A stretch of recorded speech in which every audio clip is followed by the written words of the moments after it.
செம்மண் கொள்ளையர்களால் மற்றொரு தடாகம் பள்ளத்தாக்காக உருவாக்கப்படும் தொண்டாமுத்தூர் பகுதி. கனிம வளம் பாதிக்கப்படுவதோடு வனவிலங்குகள் பாதிக்கப்படுவதாக சுற்றுச்சூழல் ஆர்வலர்கள் வேதனை தெரிவித்துள்ளனர். கோவை மாவட்டத்தில் கடந்த சில ஆண்டுகளுக்கு கனிம வள கொள்ளை அதிகரித்துள்ளதாக சுற்றுச்சூழல் ஆர்வலர்கள் வேதனையாக தெரிவித்துள்ளனர். குறிப்பாக மேற்கு தொடர்ச்சி மலை தடாகம் பகுதியில் வன எல்லைகள் மற்றும் யானை வழித்தடங்களில் செம்மண் வெட்டி எடுக்கப்பட்டு கடத்தப்பட்டும் வருகிறது. இதேபோல் யானை வலசை பாதைகள் ஆக்கிரமிக்கப்பட்டு சட்டவிரோதமாக செங்கல் சூளைகள் நடத்தி வந்ததாக தொடர்ந்து சுற்றுச்சூழல் ஆர்வலர்கள் சட்ட போராட்டங்களில் ஈடுபட்டனர்.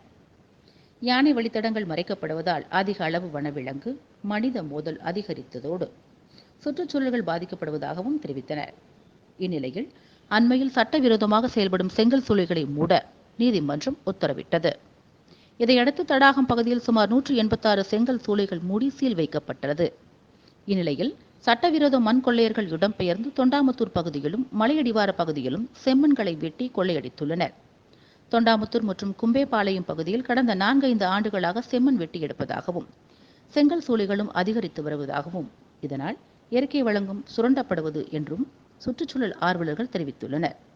குறிப்பாக தொண்டாமுத்தூர் பகுதி என்பது விவசாயம் மட்டுமே பிரதானமாக இருக்கக்கூடிய பகுதி. குறிப்பாக தென்னை, வாழை, நெற்பயிர், காய்கறி, பூக்கள் உள்ளிட்டவை உற்பத்தி செய்து பல்வேறு பகுதிகளுக்கு அனுப்பி வைக்கக்கூடிய பகுதி. மேலும் மேற்கு தொடர்ச்சி மலை ஒட்டியுள்ள வனப்பகுதியில் அமைந்துள்ளதால் வன விலங்குகள் நடமாட்டம் இருக்கக்கூடிய பகுதி.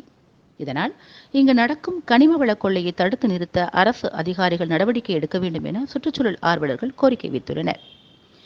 இம்மாதிரியாக தோண்டப்படும் சட்டவிரோத செம்மண் குழிகளால் வனவிலங்குகள் வழி மாறி விவசாய நிலங்களுக்குள் புகுந்து பாதிப்புகளை ஏற்படுத்துவதாகவும் தெரிவிக்கின்றனர்.